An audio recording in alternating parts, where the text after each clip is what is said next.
work. The guys who make the most plays should play, Douglas said. And then he said, look, I don't disagree with anything that Aaron said. All right. Look, you know what? Stay with me, Demovsky.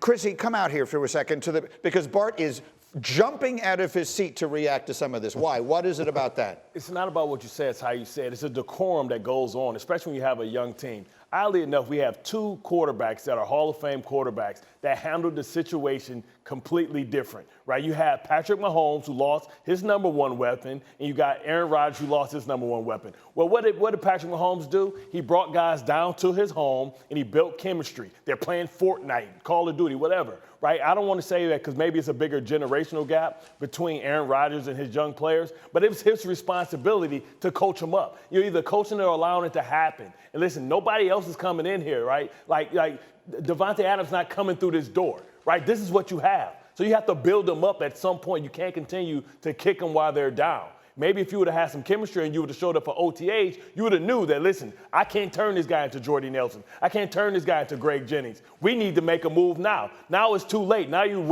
hoping for OBJ or hoping for a DJ Moore. And now he's saying that, hey, I'm hoping that we get exposed against Buffalo because I think that will be the tipping thing to make this organization do something that they doesn't traditionally do, and that's mortgage the future for the present. And I think that's really what he was saying when he was saying it's good for us to be an underdog because they're going to get the brakes beat off them against Buffalo, and there's going to be a call to action. All right, that's a really interesting perspective, and frankly, I don't disagree with almost anything you just said. So, Demovsky, let me then come back to you because you know the inner workings of that locker room better than anybody. How would you describe, at least from what you have been able to see, the relationships that Rodgers does have and the leadership that he does display with that team? Is it the problem that some people here speculate that it is? Well, Greeny, it hasn't been any different than any way he's led in the past. The difference, obviously, as you guys just talked about, is the players that are here. There are no Jordy Nelsons, no Greg Jennings, no Davante Adams, no guys that are really used to Rodgers' leadership style. It's not that Rodgers has changed the way he approaches the locker room or changed the way he addresses the team, but the guys around him just aren't used to that style.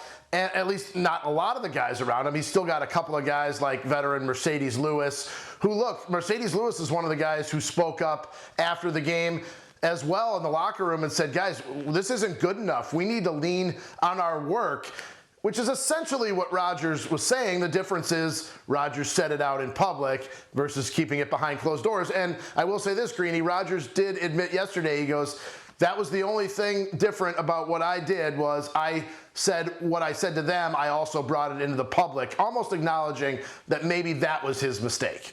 And look, Nico, you said earlier today you don't have an issue with Rodgers saying things the way he's saying them, but we also all laughed when Rodgers in front of his locker said, hey, if anybody has a problem, they can come talk to me. Who's doing that? Romeo Dobbs is not walking up to Aaron's locker and saying, hey, Aaron, we've got an issue. I didn't see that part quoted, but I would say that everything else that he said about holding guys accountable, and I understand that. You have a young receiving core, young rookies, which I said this when they drafted these guys, and everyone was saying they'll be fine, the rookies are going to be great. No. You have young players. We talk about this rookie wall. Remember the rookie wall we talk about when we were players? You'd see a rookie come in, and right around November, you look at the rookie be walking through the halls like a zombie in shock because they haven't had a day off since their college, since they left college and went to the combine for the combine prep. Then they get drafted. Then they go to their rookie symposium. Then you go to your rookie camps. Then you go to training camp. Then you go to regular season. You have Aaron Rodgers. Now you have pressure immediately. You have pressure to be really good, to be a really good football player. And then you have Aaron Rodgers on top. I don't have an issue with it. Call out the players. Yeah.